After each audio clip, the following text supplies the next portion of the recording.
ada hal yang perlu kita coba belajar. Coba kita belajar mulai sekarang untuk terus merasa bahwa kita itu butuh Allah. Butuhnya itu bukan butuh seadanya. Karena ada orang yang butuh dengan derajat kekurangan. Ada orang yang butuh dengan derajat miskin. Ada orang yang butuh dengan derajat fakir. Di antara sekian banyak derajat kebutuhan, Allah menyebut kita itu butuh Allah bukan hanya ketika ada kekurangan. Bukan hanya sebagai orang miskin yang butuhnya butuh tapi nggak mendesak. Tapi sebagai orang yang fakir, yang sangat mendesak, yang tidak bisa ditunda. Dan seperti itulah kebutuhan kita kepada Allah, nggak bisa ditunda. Sehingga ketika kita merasa bahwa kita itu fakir di hadapan Allah, kita itu butuh banget kepada Allah, kita itu nggak ada apa-apanya kecuali Allah yang menolong dan memfasilitasi hidup kita, saat itulah kita mulai muncul semangat untuk mendekatkan diri kepada Allah dan berserah diri kepada Allah. Mendekatkan diri kepada Allah dalam bentuk ketaatan, berserah diri kepada Allah dalam bentuk roja, permintaan, berdoa, memohon kepada Allah SWT. Fakir. Sebaliknya ketika kita merasa bahwa hidup kita bisa berjalan tanpa harus berdoa, hidup kita bisa berjalan tanpa harus meminta kepada Allah, maka kita sudah terjebak kepada penyakitnya Abu Jahal, Fir'aun, Namrud, Qarun. Bukan penyakit iblis. Kalau penyakit iblis itu sombong. Kalau penyakit yang disebutkan tadi, Fir'aun, itu tidak merasa butuh. Arti tidak merasa butuh, dia terlalu pede bisa hidup tanpa Allah Subhanahu wa Ta'ala. Apa bentuk praktis dari merasa fakir di hadapan Allah? Bentuk praktisnya kita nggak berani macam-macam. Karena ketika kita macam-macam dengan Allah, kita melanggar syariat Allah, maka kita nanti akan menjadi kesusahan. Soalnya kita butuh Allah terus. Ini pentingnya merasa fakir. Makin dalam merasa fakirnya, makin takut melanggar kepada Allah. Makin takut bikin Allah marah. Makin takut bikin Allah kecewa. Kenapa? Karena Allah kalau udah kecewa, udah marah, kita durhaka kepada Allah, kita sendiri yang akan kesusahan. Kenapa ada orang yang berani berbuat maksiat di hadapan Allah? Kalau ditanya, kamu yakin Allah melihat? Ya, dia tahu Allah melihat. Kenapa masih bermaksiat? Karena dia merasa bahwa dengan bermaksiat, hidupnya tidak akan ada apa-apa. Tidak akan terjadi apa-apa. Hidupnya tidak akan menjadi susah. Soalnya dia terlalu pede dengan kehidupannya.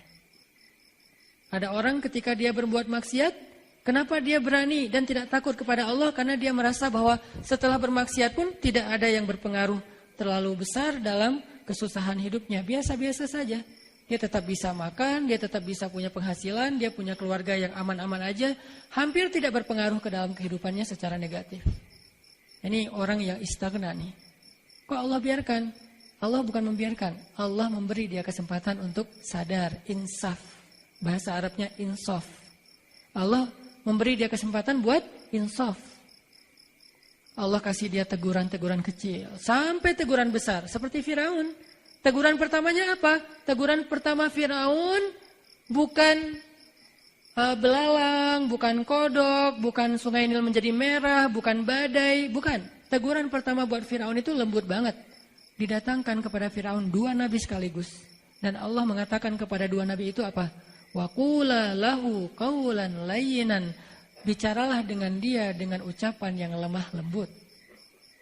Orang udah sedurhaka Firaun, ketika Allah menegurnya, Allah nggak langsung mendatangkan musibah ditenggelamkan ke dalam laut. Enggak. Allah bertahap menegur dia justru dengan nasihat yang lemah lembut. Dan kita mengalami itu.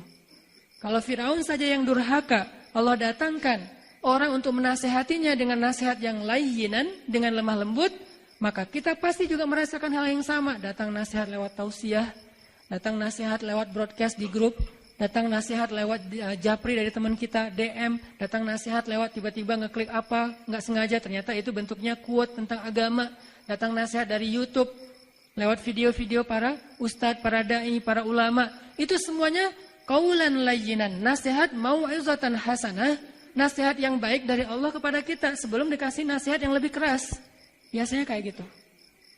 Pernah nggak teman-teman ngerasain, terutama yang buat cowok-cowok nih, lagi sholat Jumat, materi khutbahnya itu kayak kita banget. Seolah-olah khatib itu kenal kita. Seolah-olah kita baru selesai curhat sama khatib. Atau seolah-olah ada teman kita curhat kepada khatib tentang kita. Sehingga jadi kayak request, kalau bisa nanti temanya tentang ini aja Ustadz. Jadi beliau khutbah isinya tuh kita banget. Padahal kita nggak kenal sama khatib, nggak ngobrol sama khatib, nggak ada kode-kodean dengan khatib. Kenapa dia bisa menyampaikan materi tentang itu? Dan bisa jadi dari sisi khatibnya sendiri, karena saya juga ngerasa pernah seperti itu, seringkali mau menyampaikan satu materi, tapi yang disampaikan berbeda lagi. Seolah-olah Allah menuntun lisannya kepada sesuatu yang Allah ingin menasihati ini secara khusus kepada hambanya yang ada di antara banyak hamba itu. Beberapa kali saya mempersiapkan materi, nanti malam atau pada kesempatan itu saya akan ceramah tentang ini. Materinya udah siap, dalil-dalilnya udah dikumpulin, udah dibaca beberapa kisah-kisah yang dulu pernah dibaca supaya nggak lupa. Pas on the stage, mulai dari prolog, mukadimah, udah ngalir, ternyata materinya beda lagi. Termasuk malam ini. Tadi udah disampaikan materinya mau apa gitu, tiba-tiba ya udah deh tentang fakir aja. Bisa jadi ini adalah ilham dari Allah untuk menasehatin diri saya sendiri. Atau bisa jadi juga diri saya dan beberapa orang di antara kita. Atau bisa jadi untuk kita semuanya. Yang pasti kita sering ngalamin dan saya juga sering ngalamin. Karena emang udah sekitar 2 tahun saya gak menerima jadwal khutbah Jumat. Karena pengen dikhutbahi, sering mengkhutbahi kan. Sering mengkhutbahi nikah. Kan kita sering dengan khutbah nikah tapi bukan nama kita yang disebut gitu kan ya. Baper. Nah ini saya pengen ngerasain dikhutbahin. Gimana sih rasanya dikhutbahin oleh khatib Jumat. Sering nasihatin orang, jarang dinasihati. Dengar nih. Dan gak milih-milih masjid. Kadang-kadang lagi di jalan mampir. Atau misalnya kayak mau nyoba masjid baru. Karena masjid yang dekat rumah udah sering. Coba masjid yang lain. Khatibnya juga gak kenal dengan saya gak kenal dengan beliau. Tiba-tiba menyampaikan materi yang saya ngerasa ini kayak ceramahin saya pribadi nih. Seolah-olah jamaah Jumatnya cuma ada saya sendiri. Itu tuh kita banget. Kenapa teman-teman? Itu yang disebut dengan mau'izatin hasanah dari Allah. Melalui khatib, ustadz, da'i. Kita tuh yang lagi dinasihati oleh Allah.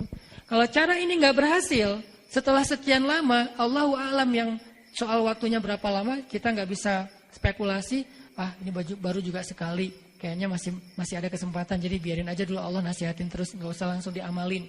Kan kita gak tahu waktunya. Setelah waktunya berlalu, Allah akan gunakan cara yang lain. Dikasih teguran yang bentuknya ujian, musibah.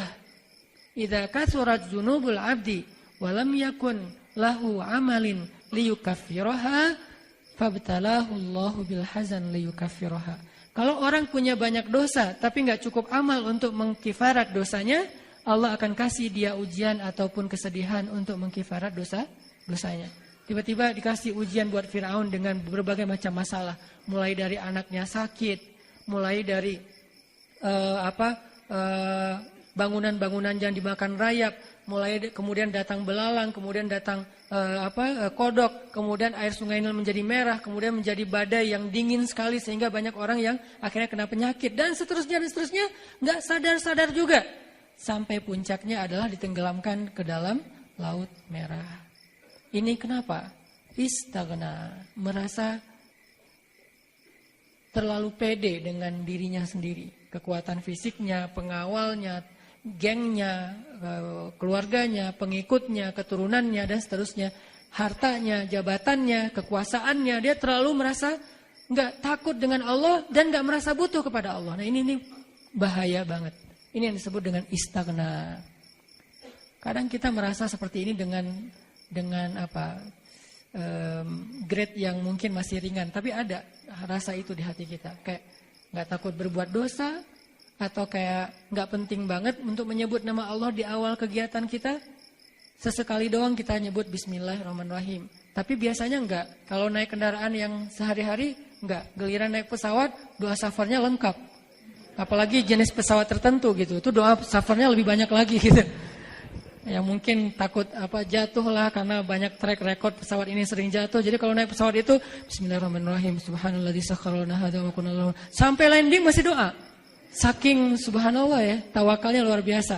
Tapi giliran naik pesawat yang mungkin lebih lux, lebih mahal, lebih track recordnya jarang kecelakaan dan dikasih makanan pula di dalam pesawat, dia lupa dengan doa. Seolah-olah dia naik pesawat itu udah pasti selamat. Berarti dia mulai istaghna di sini. Enggak merasa butuh lagi kepada Allah ketika terfasilitasi hidupnya. Ketika dia mau jalan siang hari, dia nggak doa. Ketika jalannya di malam hari, tengah malam, takut begal segala macam, doanya panjang. Ada juga yang siang hari doanya panjang. Kenapa? Takut tilang, nggak bawa SIM gitu. Sampai auzubillahi min polisi. Aku berlindung pada Allah dari polisi gitu kan ya. Nah ini nih kenapa? Karena kita tuh baru merasa fakir kalau lagi ada sesuatu yang menurut kita mengancam. Padahal hidup kita itu dalam keadaan lemah, rawan, rentan setiap saat, setiap detik, rentan terus. Cuman kerentanan itu kita tidak sadari karena emang banyak dari hal-hal yang bisa mencelakai kita itu udah Allah singkirkan tanpa harus ngomong ke kita. Ini udah aku singkirin loh ya. Allah nggak gitu. Coba kalau digituin, nggak akan sanggup kita dengerin. Terus aja berdering tuh. Ini 1, 2, 3, sekian ribu. Dalam sehari Allah menghindarkan kita dari banyak masalah. Kan jadi mengganggu ya. Kenapa Allah nggak ngasih tahu biar kita nggak salah paham? Kalau Allah ngasih tahu, per detik itu entah sekian ribu musibah yang udah Allah hindarkan dari kita. Jadi kita nggak bisa hidup dong terus-terusan aja dengerin dapat broadcast dari Allah di 1, 2 sekian ribu sehari, kan capek ngedengerin. Ya udah Allah bekerja dalam diam. Kerjanya Allah apa? Dalam tanda petik. Kulla yaumin huwa fi sya'an. Setiap hari Allah dalam kesibukan. Kesibukan Allah ketika ditanya oleh ulama, mengangkat derajat suatu kaum, menjatuhkan kaum yang lain, memelihara hambanya, menjaga hambanya dari banyak masalah, dan seterusnya dan seterusnya. Itulah kesibukan Allah setiap hari. Masa Allah mau setiap hari posting, aku hari ini lagi beresin kerjaan si fulan, banyak banget. Sehingga kalau Allah terus-terusan nge-broadcast hasil kesibukannya kepada kita, kita tuh udah gak akan sempat ngapa-ngapain. Cuman baca-baca broadcast Allah aja dan harus disyukuri satu persatu. Ya Allah makasih, makasih, makasih. Makasih aja terus setiap hari kan. Allah tahu itu mengganggu kita. Sehingga Allah gak menyampaikan kepada kita secara langsung. Allah hanya menyampaikan secara umum. Fabi ayyi ala'i rabbikuma tukadziban. Gitu doang. Bukan fabi ayyi ala'i rabbikuma tukadziban. 1. Nikmat ini 2, 3, 4, 1000, 2000, sejuta. Nggak akan kehitung. Sampai Allah mengatakan, wa in ta'uddu ni'matallah la tuhsuha. Kalau kalian mau ngitung-ngitung nikmat Allah, kebaikan Allah, Allah menjaga kalian, menghindarkan kalian dari banyak masalah, la tuhsuha, nggak akan sanggup kalian menghitungnya dan ngabisin waktu.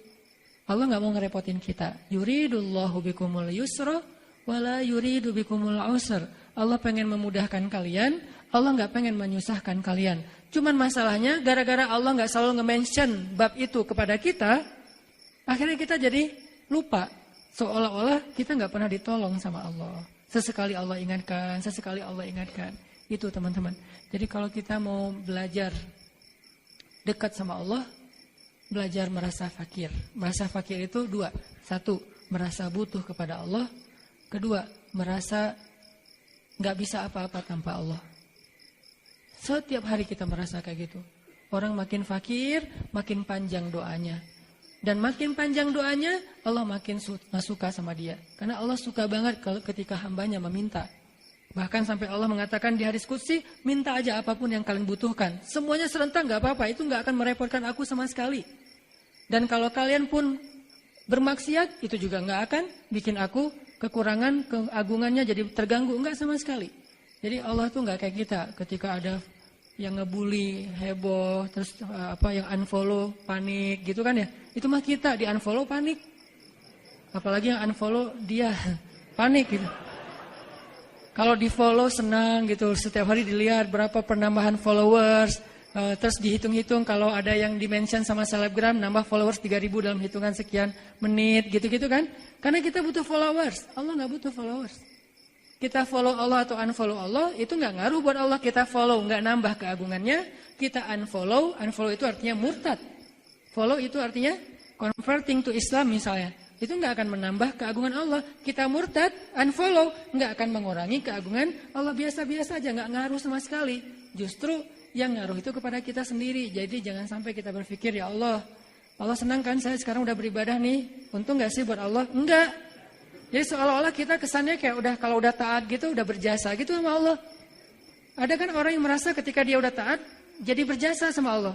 Terus pas dia kecewa, dia tuduh Allah nggak fair. Udah gitu dia kecewa sama Allah, dia tinggalin lagi Allah. Pertama udah berhijab. Ngerasa bahwa saya udah berhijab nih Allah. Lihatin nih, udah serius nih berhijab nih. Terus buat Allah untung gitu. Udah berhijab, ternyata dia mengalami ketidaknyamanan dalam hidupnya, dia lepaskan lagi hijabnya, kecewa sama Allah.